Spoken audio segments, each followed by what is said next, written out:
Hello everyone, মই এইটো ভিডিঅ'ত মোৰ SSCD 2024 ফিজিকেল ৰানিং এক্সপিৰিয়েঞ্চটো মই শ্বেয়াৰ কৰিম। যিহেতু আমাৰ 2025 ফিজিকেলটো ষ্টাৰ্ট হ'ব 20 আগষ্টত অনৱাৰ্ডছত হ'ব আৰু মোৰ চেণ্টাৰ আছিলে ফিজিকেলৰ চেণ্টাৰ আছিলে খটখটিত আৰু যিসকলে খটখটিত চেণ্টাৰ দিব খটখটিত ফিজিকেল দিব তেওঁলোকৰ বাবে মই কিছু কথা ক'বলৈ গৈছোঁ আৰু মোৰ এইটো ভিডিঅ'টো ইনফৰ্মেটিভ হ'ব। আপুনি ভিডিঅ'টো চাই থাকিব আৰু মোৰ ঘৰ যিহেতু তিনিচুকীয়া ডিষ্ট্ৰিক্টত মই এই তিনিচুকীয়াৰ পৰা ট্ৰেইনত গৈছিলোঁ ডিমাপুৰলৈকে। ডিমাপুৰৰ পৰা এইটো গেটলৈকে আপোনাৰ ল'ব 20 টকা আৰু গেটৰ পৰা এটা টেম্পো ল'ব, ইয়াৰ পৰাও টেম্পো ল'ব গেটলৈকে আৰু গেটৰ পৰা টেম্পো ল'ব 20 টকা ল'ব।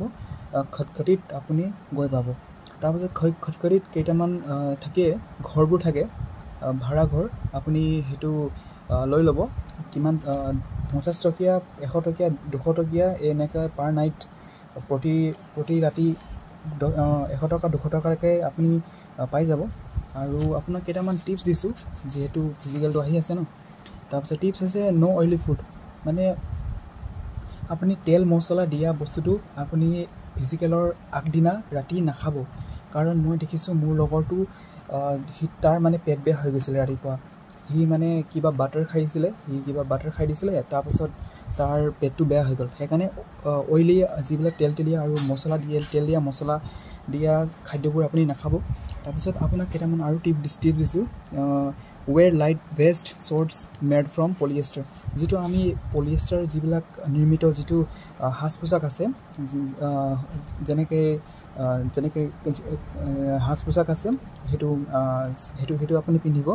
আপুনি শ্বৰ্টছ পিন্ধিব, আপুনি গেঞ্জি পিন্ধিব পলিয়েষ্টাৰৰ, সেইটো যি পিছল কাপোৰ থাকে সেইটো পিন্ধিব। কাৰণটো হৈছে আপুনি যদি কটনৰ কাপোৰ পিন্ধে তেতিয়া যেতিয়া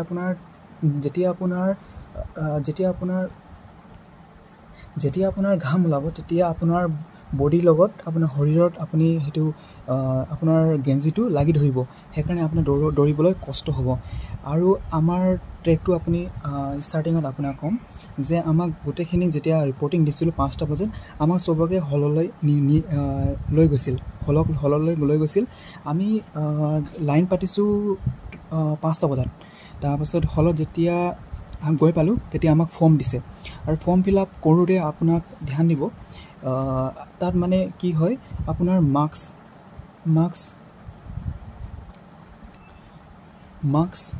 বা আইডেণ্টিফিকেশ্যন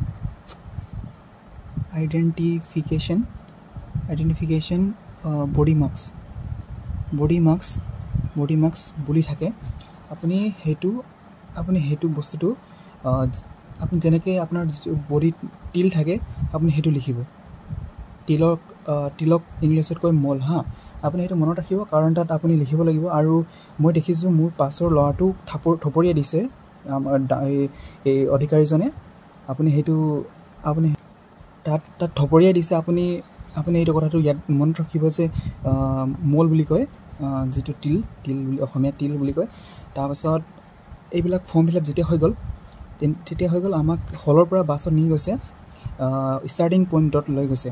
আৰু ষ্টাৰ্টিং পইণ্টটো এনেকৈ আছিলে, আপুনি দেখিব পাৰে ইয়াত দুটা ঢাপ আছিলে আৰু সেই ঢাপৰ কাৰণে ষ্টাৰ্টিঙত অকণমান কষ্ট হ'ব, কিন্তু যেতিয়া ঢাপৰ ইপিনটো অকণমান সহজ হ'ব। তাৰপিছত ট্ৰেক আছিলে 1250।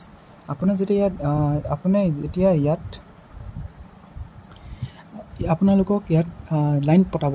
আপোনাৰ ইয়াত হলতে আপোনাক চেষ্ট নাম্বাৰ দিয়া হ'ব, সেই চেষ্ট নম্বৰ মতে আপোনাক লাইন ইয়াত পতাব। তাৰপাছত আপোনাক মুঠতে 4টা ট'কেন দিব। যিহেতু ইয়াত 1250 হৈছে ট্ৰেকটো, আপুনি এইটো ট্ৰেকত যাব আৰু আহিব, আকৌ যাব আকৌ আহিব, মুঠতে 5 কিলোমিটাৰ হৈ যাব। ইয়াত থাকিব 2জনমান আৰক্ষী, মানে ফৌজ মানুহ থাকিব, CRPFৰ জোৱান থাকিব ইয়াত, CRPFৰ জোৱান থাকিব ইয়াত। আৰু ইয়াতো থাকিব। ইয়াত আপোনাৰ আগে বাইক লৈ যাব, কেমেৰা অন কৰি আপুনি তাৰপিছত নিজৰ ৰানিংটো ষ্টাৰ্ট কৰিব পাৰে। তাৰপিছত আপোনাৰ মুঠতে 4টা ট'কেন দিব আৰু আপুনি ট'কেনটো এটাও নেহেৰাব, কাৰণ যদি এটাও যদি আপুনি হেৰাই জমা যদি আপুনি কৰিব নোৱাৰে তেতিয়া আপোনাক ৰেচৰ পৰা ওলাই দিব। আৰু মোৰ টাইমিং লাগিছিলে তেতিয়া 22-27। মই দৌৰাত ইমান ভাল নহয়, সেইকাৰণে মোৰ টাইমটো লাগিছে 22-27। তাৰপিছত আমাৰ ষ্টাৰ্টিঙত যিটো ল'ৰা আছিলে সেইটো 20 মিনিট 32 ছেকেণ্ডত সোমাইছিলে চাগে। তাৰপিছত মোৰ ঘৰত টাইমিংটো আছিলে, ৰাস্তাত টাইমিং আছিলে 22 মিনিট 40 ছেকেণ্ড মেক্স টাইমিং মোৰ আছিলে। ৰ'দত আছিলে, মই গ্ৰাউণ্ডত দৌৰা নাছিলোঁ। তাৰপিছত আপুনি এনেকৈ ভাগ কৰিব পাৰে যে 1250, যিহেতু আমি ইয়াত দেখিছোঁ যে 1250 মিটাৰৰ ট্ৰেক আছে খটখটিত।